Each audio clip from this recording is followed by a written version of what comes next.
Herzlich willkommen im YouTube-Channel von sattking.de. Heute stellen wir euch die Twinbox LCD von Red Eagle vor, die mit einem aktuellen Broadcom 7362 Prozessor ausgestattet ist, der auch bei der VU Plus Zero verwendet wird.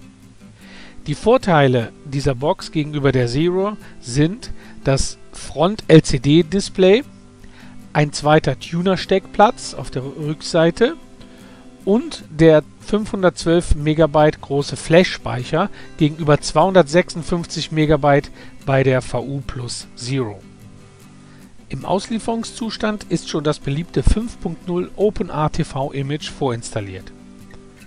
Auf der Fernbedienung sind die üblichen Features mit frei belegbaren Schnelltasten im oberen Bereich. Ein Netzteil und ein HDMI-Kabel sind ebenfalls im Lieferumfang enthalten. Auf der Vorderfront befindet sich der recht deutlich zu erkennende Standby-Schalter mit Lautstärkeregler und Programmwechseltasten. Das LCD-Display, auf dem ihr das Bild des Fernsehers duplizieren könnt oder lediglich das Senderlogo einblenden lassen könnt. Rechts daneben findet ihr den Smart Card Reader.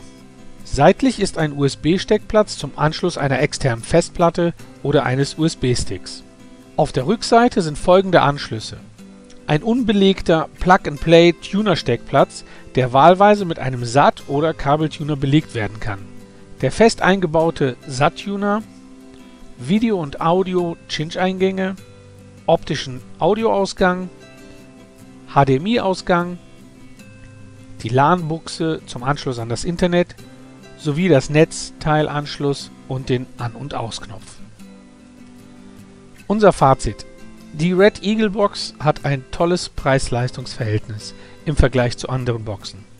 Bei Fragen zur Funktionsweise der Box freuen wir uns über einen Kommentar. Bis zum nächsten Mal, euer sattking-Team.